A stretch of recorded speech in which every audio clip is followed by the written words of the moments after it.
it's a well-known fact that over several years ago, the Marvel Cinematic Universe has really exploded into this scene like never before, and people were honestly surprised by how well it would flourish. Yeah, sure, we would definitely get the known people like, say, Captain America, Iron Man, Black Widow, Nick Fury on the screen, but however, even despite those guys being as big as they aren't actually the first big people to actually make it big.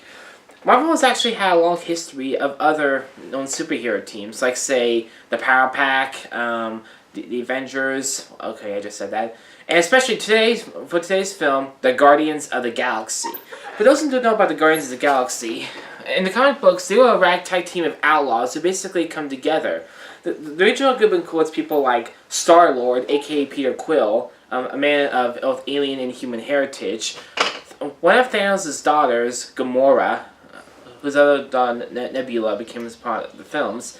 Another one is a former warrior named Drax, and the other is a mutant raccoon named Rocket Raccoon, and a tree-like Chewbacca thing called Groot. They originally come, and yeah, if you can't tell I'm talking about the film, then make no mistake, I am doing so. They were a rather unknown team in the comics, but in 2014's Guardians of the Galaxy, they exploded onto the scene like never before. The film in 2014 was actually considered Marvel's biggest move ever because they were a relatively unknown team. No one had much intel or iconic stats about them like they would with Iron Man, Captain America, Black Widow, Hulk, or even Thor. And so basically people were worried that this would flop for them. But surprise, surprise, in 2014, everyone was blown completely out of the water and for the best way possible. Not only was the cast incredibly great in their roles, especially established ones like Zoe Saldana, Bradley Cooper, and even Vin Diesel as Groot. We also had great up-and-comers like, say, Chris Pratt as Star-Lord, Zoe Saldana as Gamora after regaining her status from Avatar and the Star Trek series, where she played Uhura. We also got a fantastic standout in wrestler Dave Bautista as Drax, whose performance just blew everyone away. Vin Diesel was excellent as Groot, and Rocket Raccoon, played by Bradley Cooper, was considered the Joker of the entire film, even more so than the actual villain was. Not only was the film incredibly strong in terms of its characters, it also had laugh out loud humor in just about every scene. That actually made the film more of an actual comedy than an actual superhero film. James Gunn proved as powerful of a presence behind the camera, even more so than Joss Whedon ever did with the Avengers. And the film grossed nearly $1 billion worldwide. It made the film such a terrific film. And thus, when a sequel was announced, people were so anxious that it's not even funny that this film was coming out. Especially considering that not only did James Gunn say that this is going to be more emotional while still keeping the strains to the original film, now I think people became more excited for what the Guardians of the Galaxy will come to do next, considering that they had this film as well as other films lined up after Infinity War. Not to mention that a third film is now in the works. So it's time to talk about Volume 2. Well, what do we get? Well, this is actually a really exciting, fantastic film. It doesn't reach the iconic status that Guardians of the Galaxy, the first film, had. But that doesn't mean we still get a lot of the great strengths that made the film great in this film. We still got the main cast back, James Gunn's back as well, and he's also coming back for the third film. Not to mention the fact that this film is already killing it at the box office, so much so that it can actually pass the original in terms of box office numbers, but we'll get to that. As it is, there are some things of this film that do kind of weigh it down a little bit, but they're actually more minor compared to how great this film is. So yeah, check it out. You got to. It's great. And honestly, I'm a little bit lost of where to start. So how will we talk about the big unequivocal positive of this entire film? James Gunn as a director. Because here's the thing. Prior to Guardians of the Galaxy, James Gunn has had kind of a fluctuating career. Outside being married to Office actress Jenna Fisher and recently divorcing her in 2010, the guy has only has a little bit of a career as a screenwriter.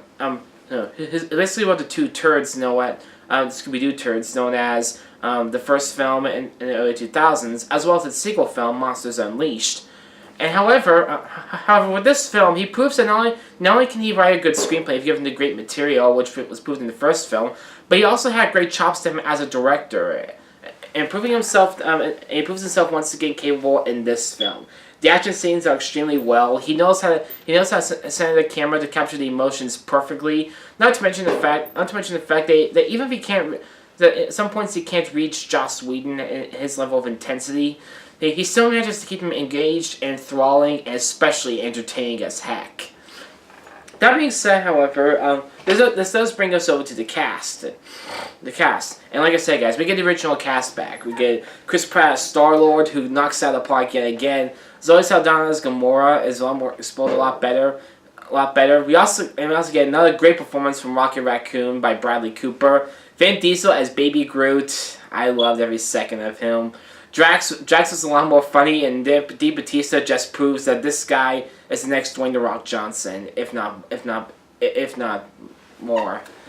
And not to mention the fact that supporting characters equip themselves rather well, like Karen Gillan is good enough as Nebula, and although she was more of a villain in the first one, we actually get to see why she hates Thanos the way she did, and basically we get some little bit of a daddy issues thing, but James Gunn is a smart enough director to actually frame it as actual emotion, and he does a great job here. Not to mention the fact that we also we need to talk about the biggest thing about this film: Kurt Russell as Peter's dad. And to be fair, Kurt Russell has been a great actor for a long time. In this film, he's kind of a bit more expository in his scenes. He basically explains a lot of things. We don't get to see much action from him or much of him talking and explaining things. And I was like, okay, man, you did well for a few scenes, but there's some scenes that could have just been cut out entirely. And also, I also love Mantis, the girl with Drax. In one scene where she's reading Quill's mind, that was hilarious. I laughed out loud so much in this film because of that scene. I also really like Michael Rooker as Yondu. I mean, the guy didn't have much of a presence in the first film, but this film he stepped up immensely in his scenes, especially with Sean Gunn as his sidekick. That was great. I loved those scenes so much. But I've danced around this long enough, guys. There's one character and one subplot we need to talk about, and that is Elizabeth Debicki as the leader of the Gold People. For those who didn't know, in this film, Rocket does something that prompts him to go after them, and honestly, those scenes are just so wasted because not only do they detract from the pure energy and fire of the original plot of the movie, but they also kind of handicap its momentum as well. I understand why they were put in there, especially in one of their cut scenes, especially in one of their post-credit scenes, so that they could set up their roles later on, especially in Infinity War. However, if we just cut them off entirely, we'll basically have like the scene with them in the beginning, and have the scene, the post-credit scene, with them. If they did that, it could have been a lot better, and it wouldn't handicap the film's momentum whatsoever. However, and believe me, I understand that they were trying to use this to set up in future films, but if you just pick them out, the film's momentum would have gone just a little bit better, honestly. And honestly, guys, there's not much I can really say about this film. If you guys love Guardians of the Galaxy, honestly, you'll definitely love this film. Even though it definitely won't be as fresh or exciting in story and action as the first one was. It's still there's a lot of almost all the same strengths that film had is still here. The humor is abundant. The action is mesmerizing. The emotion hits you where you least expected. All the actors are on top form. Even Kurt Russell does a good job despite his expository scenes. Elizabeth Debicki does do a good job as the leader of the Gold People. Michael Rooker really brings his A game, as does Karen Gillan. Just about everyone in this film is great, and James Gunn proves himself to be a more capable director than ever. And thank you for coming on to do episode 3 of the Avengers of Guardians of the Galaxy, James Gunn, because you did great here. And for that reason, I'm gonna give the Guardians of the Galaxy a light 9 out of 10.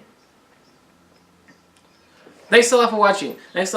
Guys. Guys, if you like what you saw, be sure to leave comments down below and hit the like button. Also be sure to donate to the show so I can bring you guys more content and you guys more new content. And because the more you guys contribute, the more I can do more of this series to bring you guys better content. In the interim, be sure to check me out on Facebook and Twitter. I got some great stuff coming up. I was away on vacation a few days, so that's why this was late, as well as my new episode of Trivia Thursday. However, I will be getting back into this soon, I promise. But until then, I'm Ross. You're watching M&M Weekly, guys. See you next time.